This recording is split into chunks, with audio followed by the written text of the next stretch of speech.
let's take a look at his cabinet picks, like foreign policy. The first thing we have to note is that this was never going to be good for Palestine. We knew that. We knew that a Trump administration was never going to be good for Palestine, except it may turn out to be the best thing that ever happened to Palestine. And I'll tell you why. We know that the Biden administration had sold out to Israel. And look, these are the guys that said, if Israel doesn't allow aid into Gaza, we're going to cut off military shipments in 30 days. And they timed it so that 30 days was after the election. And now here we are after the election, and the aid didn't roll in. And Biden says, that's okay. No, we're just going to continue supporting Israel no matter what. It doesn't matter because the reality is we're incapable of supporting the Palestinian people. Biden's gone. He's out. Trump is in. Elise Stefanik. She's at the United Nations. She is hardcore pro-Israel, insanely pro-Israel. I want to remind everybody that Elise Stefanik, as the U.S. Ambassador to the United Nations, does not make policy. So please never mention her name again, because she is irrelevant. People will say, well, what about Mike Huckabee, the U.S. Ambassador to to Israel? This guy's dangerous because he's one of those born-again Christian evangelical Zionists that believes in the rapture and Armageddon, and that we have to support Israel, not because we like the Jews. Actually, I just newsflash to people, evangelical Zionists, they hate the Jews because the Jews are evil. Let's study the rapture a little bit more, will we? And understand what happens when the Messiah comes back and, there's this war, and then the believers, Christians, rise up and go to heaven. And then everybody else stay behind. Guess who stays behind? The evil satanic Jews. They don't go to heaven because they're evil. So all you pro-Israeli idiots out there that are saying, thank God for evangelical Christians, they hate you. They despise you. They're using you to achieve suicidal rapture. And that is Mike Huckabee. But he is the ambassador. He doesn't make policy. He implements policy. So don't worry about him. Who implements policy? Marco Rubio, Secretary of State. His name is there. And then this Secretary of Defense's name that I can't pronounce because nobody knew about him before any of this. The Fox guy? The Fox News guy. Yeah. Yeah. He's there. And then, of course, we have the National Security Advisor who's, rabidly pro-Israel, anti-Iranian, all that kind of stuff. And people say, well, Scott, how could you possibly, make these turds smell like roses? Because it's pretty bad. You do understand that the only person who makes policy in the Trump administration is Donald Trump. I'll say it one more time, just so people understand. The only person who makes policy in the Trump administration is Donald Trump. Now, Trump has said that he doesn't want a war. Trump has said that he wants to improve the economy. So if Marco Rubio thinks he comes in on day one and says, "Hey, Donald, let's go to war against Iran, or let's support the Taiwanese so we get to a point of conflict with China," Trump's going to say, "No, that's not happening. Not happening."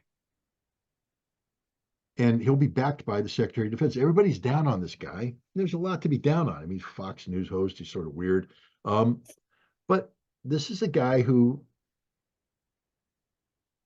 participated in successive war games at the Pentagon against China. And he says, we lost them all. He knows the reality of the state of affairs of the American military. So when you have a Secretary of Defense who knows that if we go to war against China right now, we're going to lose because we don't have the capacity to do it, who knows that we can't win a war on the ground in Europe, suddenly you took war out of the equation. And this is also a guy who said, number one job, Secretary of Defense, is to rebuild the American military, but at the same time, reform the military-industrial complex. He says it's highly inefficient, costs too much money, we don't get the bang out of the buck. This is a reformer. A reformer. Yes, he's a Fox News host, but he's a reformer. So Rubio comes in and says, war. The Secretary of Defense goes, can't afford it, got to rebuild. So Trump says to Rubio, no war, go out there and fix things. But that's not the most important position because neither one of them makes policy. The most important position is the person that comes into the White House every morning and briefs the president on the intelligence. That sets the stage. It used to be the job of the CIA.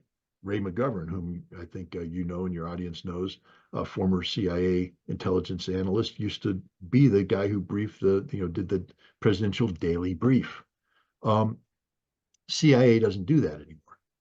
The presidential daily brief is done by the Director of National Intelligence. And it's the Director of National Intelligence that arrives at the White House every morning and briefs the president in person about the state of the world.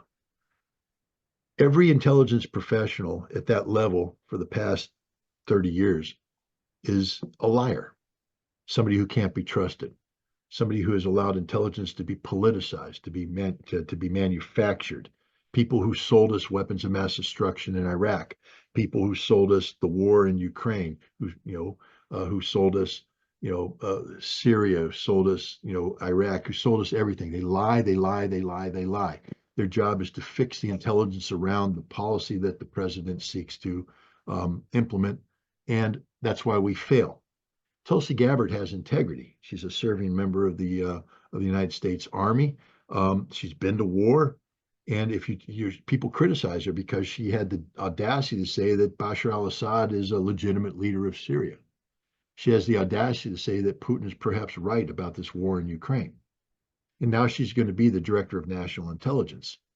And when she briefs the president, she's not going to be somebody who comes in and blows smoke at him. Her job is to tell the president the truth, the whole truth, and nothing but the truth.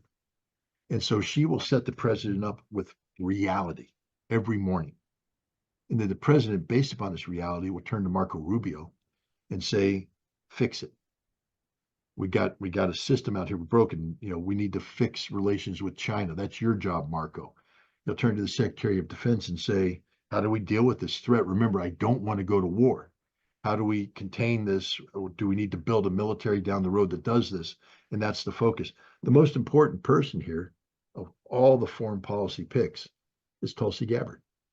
She's the single most important person because remember, Trump is the policy guy. Just look what he did with North Korea.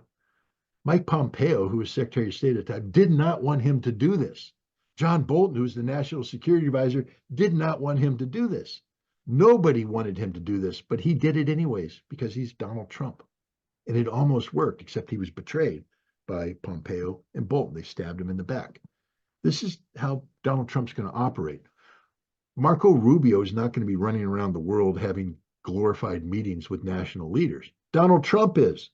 That's his job. He is the king. He's Donald Trump. Rubio's job is to sit there and support him. You'll hold the paperwork, put it in front of him so he can sign it.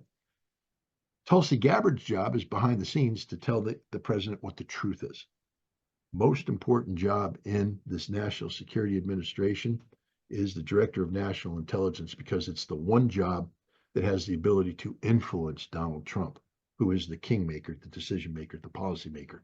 Marco Rubio will never have this access or this ability to weigh in, and neither will the Secretary of Defense.